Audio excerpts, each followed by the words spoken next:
Bom, continuando aqui com o nosso curso, hoje nós vamos falar da Torre de Bollingen, né? Em 1920, Jung tinha feito umas viagens para a África. Nós vamos falar dessas viagens na próxima aula. E em 1922 ele comprou um terreno à beira do lago, lá em Zurique, tá? Com a intenção de construir uma cabana africana. Tá? Por quê? Porque ele havia percebido nessas viagens que o homem ocidental se distanciou muito daquela questão do homem interior, da sua alma, né? Havia perdido o sentido para muitas coisas. Então ele desejava perceber como era que pensava o homem primitivo. Então, quando ele teve contato com as tribos, eram tribos ainda algumas virgens que não tinham contato com o homem branco, tá? E nessas viagens ele percebeu muito da questão que eles se importavam com os mitos, com a questão arquetípica que nós vamos ver lá na frente. Então ele quis construir uma cabana. A ideia era construir uma cabana para saber como era que o homem primitivo pensava, tá? Como era que ele vivia, etc. E lembre-se da questão lá que nós falamos lá no começo, do bonequinho que ele construiu, né? Que ele confeccionou lá, que estava na igreja do seu pai. Tem também a questão do Nicolau de Flue, que construiu uma cabana próxima à sua casa, né? Então Jung construiu essa torre, era uma espécie de refúgio para ele, tá?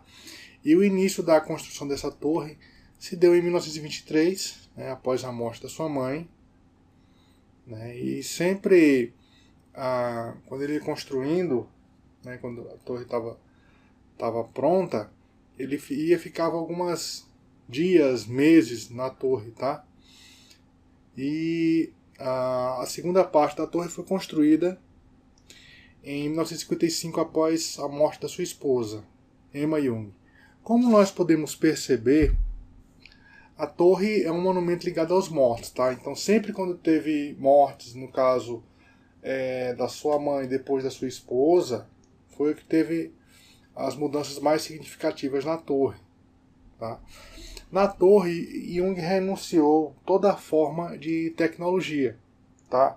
Então,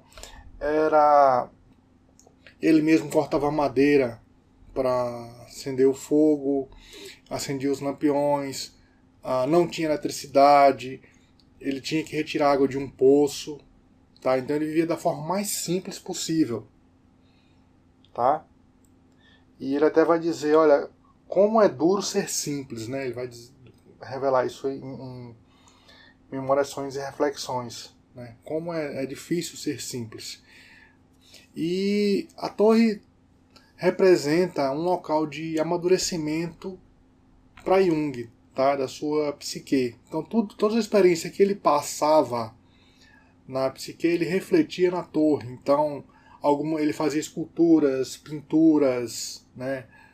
Nas paredes e tudo. Então era uma extensão do próprio Jung, a torre, tá? Ele até vai dizer que em Bollingen sou mais autenticamente eu mesmo naquilo que me concerne, ou seja, a torre era uma extensão dele, tá? Uma extensão física, uma construção que era a extensão da psique de Jung, né? Aqui são fotos que eu peguei na internet aqui dele na torre, tá? Vendo que era uma coisa bem simples, tá? Bom, tem um vídeo no YouTube, poucos minutos, aí não sei se são 2, 3 minutos, que tem um vídeo que juntou imagens, tá, do Jung na torre. Então tem ele cortando madeira, ele na beira do lago, ele sentado lá na cadeira. O link está aqui, tá? É muito interessante o vídeo. tá? Tem umas imagens também do lago, da torre do lado de fora, tá? Então, vou deixar o link aqui com vocês. E parando um pouco para pensar, né? Lembre-se que, como eu já disse nas aulas passadas, Joseph Campbell, que influenciou George Lucas na questão dos mitos, né? Visitou Jung na torre, tá? E assistindo ao filme Star Wars, você vê algo bem parecido, tá? Como sendo a casa do Yoda no planeta Dagobah, tá? Era uma casa simples, sem tecnologia, à beira de um lago, imerso na natureza, né? Bem parecido com a questão da torre lá do Jung, né? Fica uma lição para casa de vocês: assistam pelo menos os 6 filmes primeiros, tá? Tem os mais novos, mas assistam os 6 primeiros, que a gente vai precisar deles quando estiver falando em arquétipos, tá? E por essa aula é isso, pessoal.